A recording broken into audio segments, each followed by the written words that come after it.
7 ગુજરાતનો અવાજ। નમસ્કાર દર્શક મિત્રો, i7 ન્યૂઝ ગુજરાતીની સાથે હું છું આપની સાથે પાયલ બામભણિયા।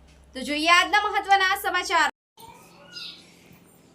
ગોવિંદગુરુ લીંબડી તાલુકાની પેથાપુર જિલ્લા પંચાયત સીટના ઉમેદવાર શ્રીમતી મંજુલાબેન નિલેશભાઈ હાંડારા વિસ્તારની તાલુકા પંચાયત સીટોનું સ્થાનિક સ્વરાજ્યની ચૂંટણીનો વિજય વિશ્વાસ સભા યોજાવતા ધારાસભ્ય શ્રી મહેશભાઈ ભુરિયા જોવા મળ્યા।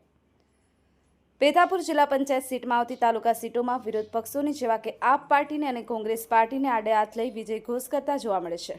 જિલ્લા પંચાયત પેથાપુરમાં સમાશિષ્ટ તાલુકા પંચાયત સીટ જેવી કે પેથાપુર તાલુકા સીટના ઉમેદવાર સરલાબેન શૈલેષભાઈ ખડિયા, મુડાહેડા તાલુકા સીટના મહેશભાઈ લાલસિંહભાઈ દુનિયા, મલવાસી સીટના ઉમેદવાર સુનિત્રાબેન રમેશભાઈ ડામોર, રણિયાર તાલુકા સીટના ઉમેદવાર બાબુભાઈ સેવાભાઈ ભાભોરની સ્થાનિક સ્વરાજ્યની ચૂંટણીમાં જંગી બહુમતીથી વિજય વિશ્વાસ સભા યોજી વિરોધ પક્ષોની સત્તાથી દૂર રાખવા આડે હાથ લીધી હતી।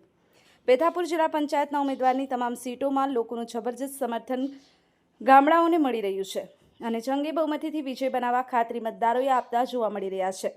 ધારાસભ્ય મહેશભાઈ ભુરિયા દ્વારા જણાવ્યું હતું કે કેન્દ્ર સરકાર ભાજપની, રાજ્ય સરકાર ભાજપની, સાંસદ સભ્ય ભાજપનો, ધારાસભ્યની, જિલ્લા પંચાયત, તાલુકા પંચાયત, નગરપાલિકાઓ ભાજપની ચાલતી હોય તો બીજી અન્ય પાર્ટીઓ પાસે કોઈ સ્ટેન્ડ નથી। તેમને જાકારો આપી વિકાસના નામે કમળના ફૂલને બટન દબાવી અને જંગી બહુમતીથી વિજય બનાવવા હાકલ કરી છે। આમ પેથાપુર જિલ્લા પંચાયત સીટમાં વિજય નિશ્ચિત જોવા મળે છે। Bureau chief Kalubhai Damor, i7 news Gujarati, Dahod.